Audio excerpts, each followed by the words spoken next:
Cette révolution est partie de rien, mais elle a tout changé.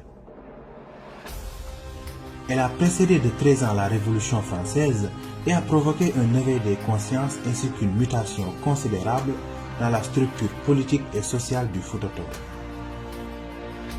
Ce mouvement a abouti à la création d'un État théocratique et a jeté les fondements de la démocratie pour la première fois dans le Soudan occidental.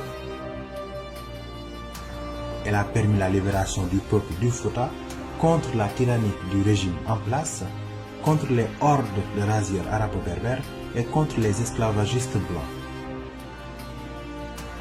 De toutes les révolutions que l'Afrique de l'Ouest a connues, elle est de loin celle qui a le plus impacté. Chers abonnés, aujourd'hui nous allons parler d'un événement qui a marqué l'histoire et que la prospérité a retenu sous le nom de Révolution des Toro.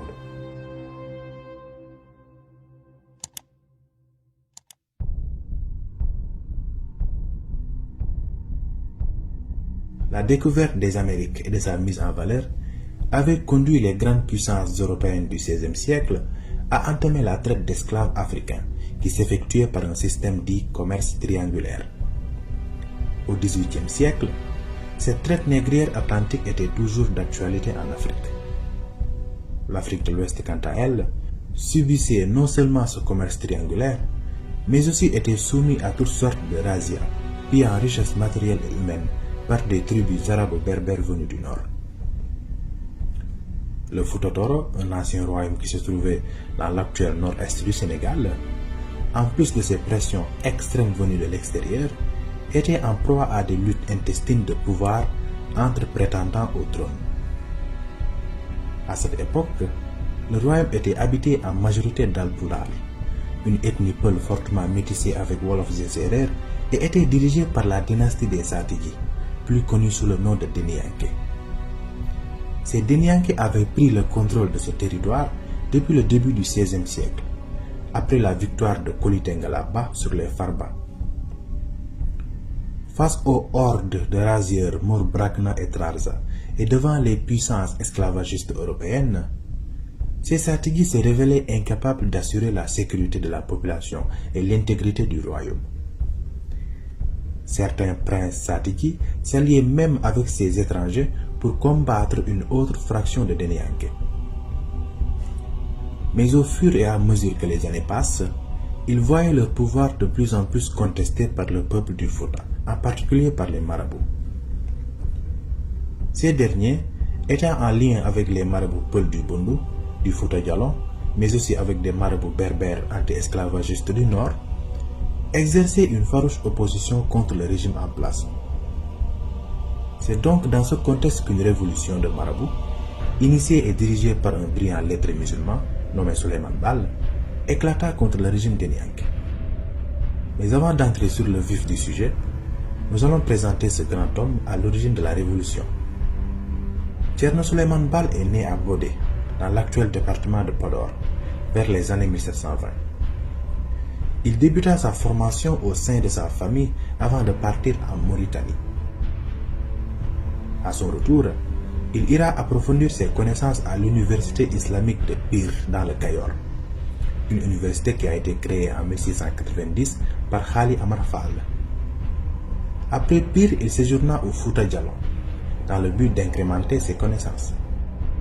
Durant son séjour, il entendit parler d'une fameuse révolution, celle de Karamoko Alpha, qui a abouti à la proclamation de l'état théocratique du Fouta Djallon. Ce mouvement a contribué largement au rayonnement et à la gloire de l'islam dans la région et inspirera plus tard la révolution Torodo. Entre-temps, Thierno changea son patronyme qui passe de Ba à Baal, car les membres de la dynastie Tchèdo Denianké portaient le nom de Ba. Ils voulaient ainsi se démarquer d'eux en raison de leur cruauté et du caractère arbitraire de leur pouvoir. De retour au Fouta Toro, ils trouvent que la situation était restée inchangée. Les habitants du Fouta continuaient de payer un lourd tribut devant l'hégémonie des Maures. Les luttes intestines qui opposaient les princes de Nianké, prétendant au trône, rendaient instable et précaire le régime. Il était ainsi devenu infernal de vivre au Fouta. C'est cette situation qui a poussé Souleymane Baal a mené la révolution de 1776 avec 12 autres érudits dont Abdelkader Khan. Comme la révolution américaine de 1776 et la révolution française de 1789, le peuple du Fouta avait un désir fort d'un changement dans la structure politique et sociale. Cette révolution, en réalité, visait la liberté fondamentale et la souveraineté de la population à se gouverner au travers de représentants élus. Le mouvement de Souleymane Baal fut vite rejoint par la redoutable élite guerrière du royaume et par des jeunes marabouts galvanisés par les idéaux de la révolution. Ensemble, ils réussirent à renverser la dynastie des Denianké, à interdire l'accès au royaume aux esclavagistes blancs et à repousser les Maures vers le désert. Ainsi, Thierno Souleymane fonda un État théocratique inspiré d'un idéal de justice, de compassion, mais aussi d'égalité.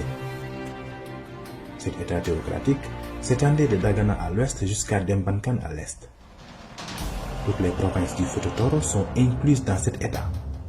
Ces provinces sont le Dimat, le Toro, le Alaïbe, le Lao, le Yirlabe Yebiayabe, le Bosseya, le Ngenat et le Demga. Le chef de cet État, appelé Al-Mami, doté à la fois d'un pouvoir temporel et religieux, était désigné démocratiquement par l'Assemblée générale des notables du Fouta Toro, le Batu. Dans cet État théocratique et démocratique, fondé sur des principes et valeurs morales, une partie importante de l'exécutif était détenue par le Batu. Les décisions sont prises après la concertation au sein d'une instance des grands notables, mais aussi après la consultation des ministres, de l'Assemblée des délégués et des grands dignitaires représentant les différentes couches sociales. Abdelkader Khan, le premier Al-Mami, acheva la conquête et la pacification du Fouta après la mort de Thierno Souleymane Baal, survenue la même année que la Révolution. C'est durant son règne que l'Al-Mamiya se forgea ses principales institutions fortement basées sur les principes islamiques. L'État théocratique du Fouta Toro a donc pu abolir l'esclavage 89 ans avant son abolition aux États-Unis, 18 ans avant la première abolition de France et 72 ans avant son abolition définitive en Europe. Le régime Torodo va tenir le pouvoir jusqu'à la conquête française en 1881. Durant la Révolution, en s'adressant à Abdelkader Khan et à la population du Fouta, Thierno Souleymane Baal tenait ses propos suivants. Nous avons le droit et le devoir de nous révolter. Et n'oubliez jamais que la victoire s'obtient dans la persévérance. Je ne sais pas si je sortirai de cette guerre vivant. Toutefois, je vous recommande, si je ne suis plus de ce monde, de rechercher pour assumer la fonction d'Al-Mami un homme désintéressé qui ne mobilise les biens de ce monde ni pour sa personne ni pour ses proches. Si vous le voyez s'enrichir, démettez-le et confisquez les biens qu'il a acquis. S'il refuse la démission, destituez-le par la force et bannissez-le. Remplacez-le par un homme compétent, quelle que soit sa lignée.